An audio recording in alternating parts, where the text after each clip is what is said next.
What was your weekend traditions as a kid? A weekend tradition? Yeah, what'd you do on the weekends? Well, I helped Grandma clean the house because she had a lot of work to do during the week, and one of the traditions was for her to get down on her hands and knees and scrub the linoleum with a brush and a bar of Fowl's Naphtha soap.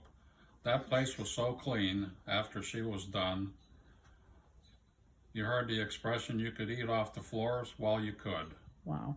Then she would go out after she cleaned the house and go out and pick a bouquet of lilies of the valley or lilacs and bring them in the house.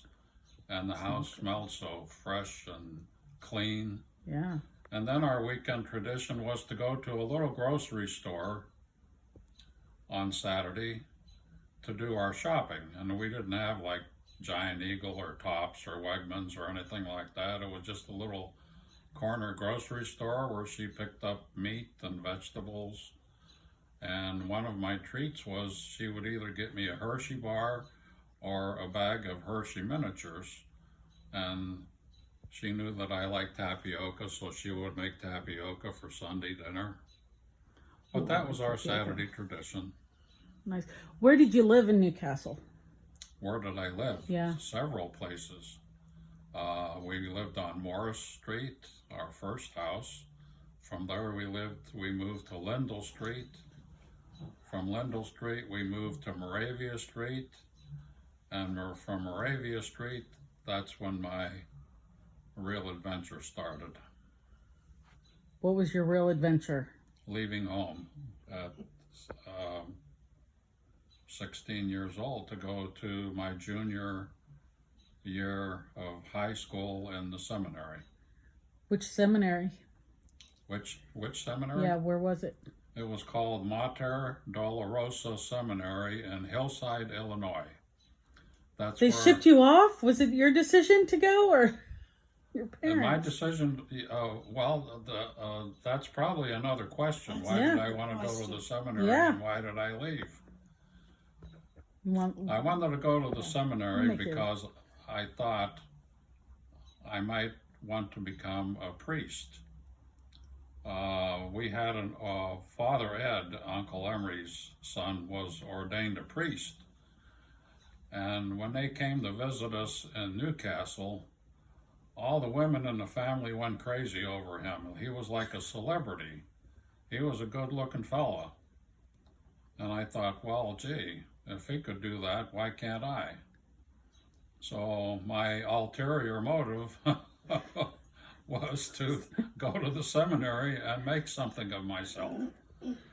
So I spent my junior and senior year in Hillside, Illinois. Then I came home for like a summer vacation, and then I went back and I was in the minor seminary in Granville, Wisconsin, and that's when you started, I think, another 2 or 3 years on your way to becoming a priest. While I was there, it was called a novitiate. You were a novice, and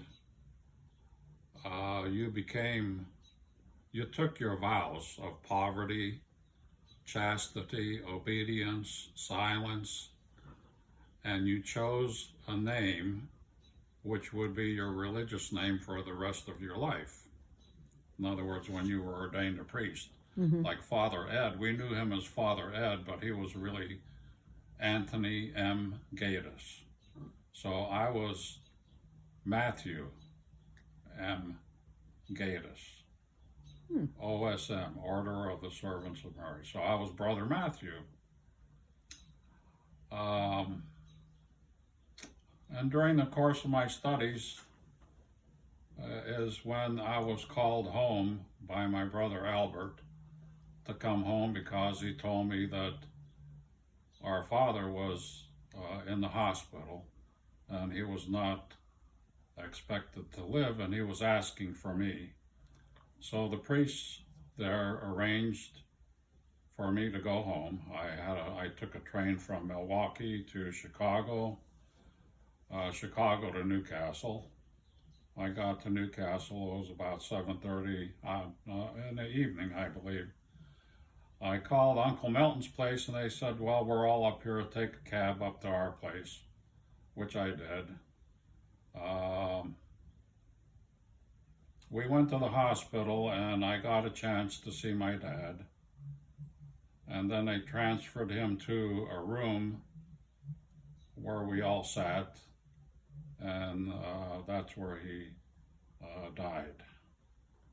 So after everything was over, they told me that I could stay home for as long as I wanted, within a reasonable amount of times. So I was home for about 3 weeks, helping Grandma we still lived on Moravia Street, helping Grandma get settled and things like that.